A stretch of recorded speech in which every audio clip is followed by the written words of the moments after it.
Kalau kita menggantungkan nasib kita pada Allah luar biasa. Ada seorang syekh, saya dengarkan ceramahnya, menarik sekali. Saya tidak tahu orang itu siapa, tapi cuplikannya saya dapatkan dari seorang teman dari Jeddah yang mengirimkan ke saya. Orang ini cerita, syekh ini menceritakan, cuplikannya ada di HP saya, dia bilang, saya satu waktu pernah ke Mesir, dan di Mesir ini saya lagi dari satu daerah mau ke Kairo, dari Iskandaria, satu kota, mau ke Kairo. Itu saya tiba di Kairo mungkin sekitar jam 2 malam. Pesawat saya selepas subuh harus berangkat kembali ke Saudi. Dia bilang, saya telepon pengurus masjid, saya mungkin mau mampir di masjid yang saya ceramah kemarin di Kairo itu. Saya mau tinggal di sana mungkin 2 jam, 3 jam istirahat. Nanti habis itu baru kemudian saya berangkat ke Saudi habis subuh. Dia bilang, saya masuk ke masjid, tiba jam 2 malam, turun dari mobil, saya lihat masjid, lampunya nyala semua nih. Kemudian setelah saya masuk masjid, saya temukan ada orang di mihrab, imam, lagi sujud, nangis-nangis. Dan luar biasa, tangisannya itu kalau orang dengar membuat orang yang dengar pun mau menangis. Jadi saking luar biasa dia merengeknya sama Allah dalam sujudnya. Kata syekh ini, saya pun sambil berdoa sama Allah, ya Allah kabulkan permintaannya orang ini. Walaupun saya belum tahu apa yang diminta gitu. Dia bilang selesai dia sholat, saya dekati dia, saya bilang, Masya Allah, doa apa ini? Luar biasa ini. Doa yang diikuti dengan tangisan di sepertiga malam menjelang subuh.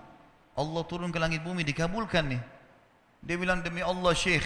Karena syekh ini orang Arab biasanya panggil, bisa orang pintar, bisa orang kaya, bisa orang tua. Jadi kalau antum dipanggil syekh jangan bangga dulu ya.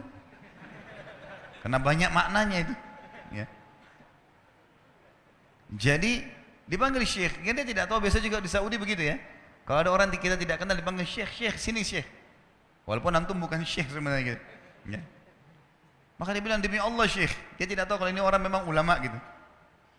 Istri saya sekarang lagi dirawat di rumah sakit. Dan saya harus bayar 14.500 jenih atau ponnya Mesir. Saya harus bayar rumah sakit. Kalau enggak istri saya enggak bisa dioperasi. Ini sudah parah sekali. Kata syekhnya, jadi gara-gara itu kau sujud sama Allah. Dia bilang, iya, lanjutkan nangis sama Allah. Allah tidak akan menyanyiakan orang yang ikhlas minta padanya. Lanjutkan, nikmati sujudmu.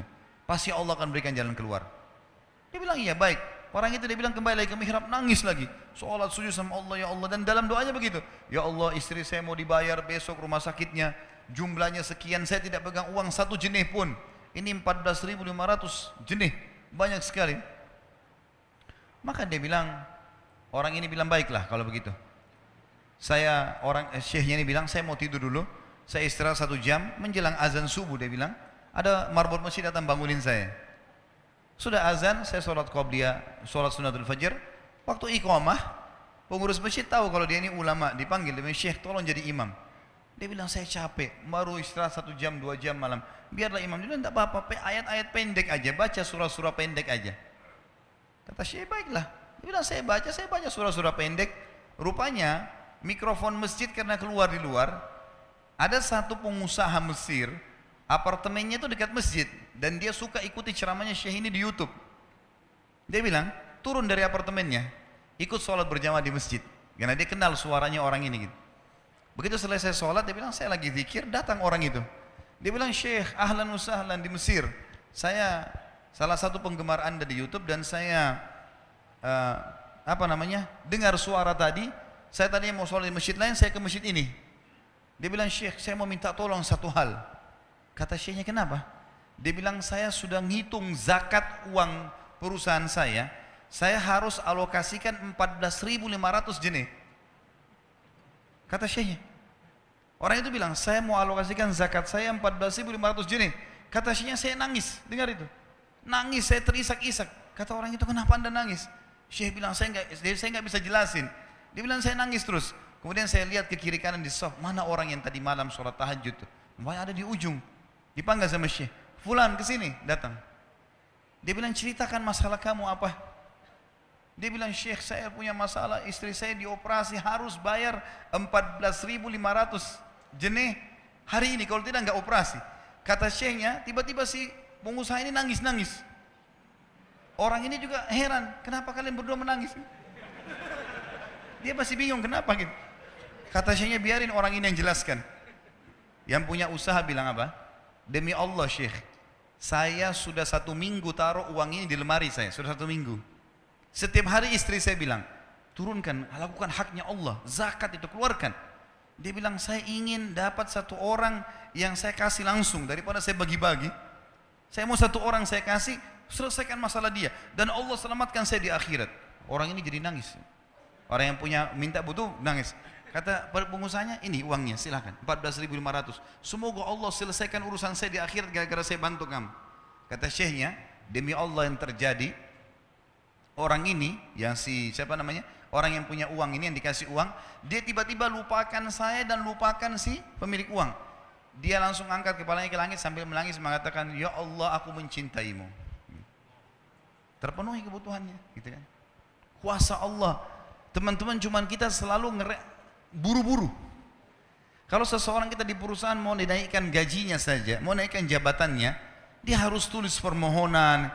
Tidak mungkin juga baru hari ini dimasukkan kemudian ketuk ruangan di rootnya, mana permintaan saya kemarin, atau hari ini, nggak mungkin.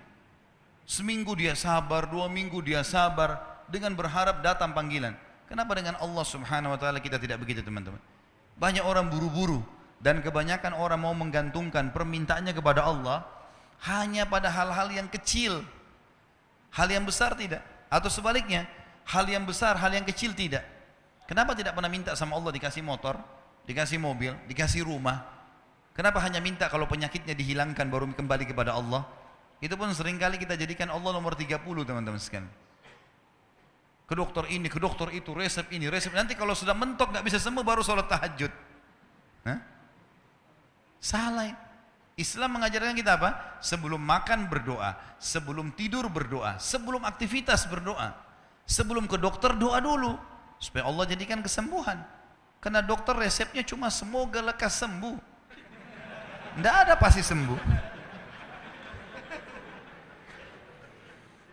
Makanya teman-teman sekalian, kembali kepada Allah adalah jalan yang paling luar biasa gitu. Coba merengek kepada Allah SWT, Allah pasti tidak akan pernah memungkiri janji-janjinya.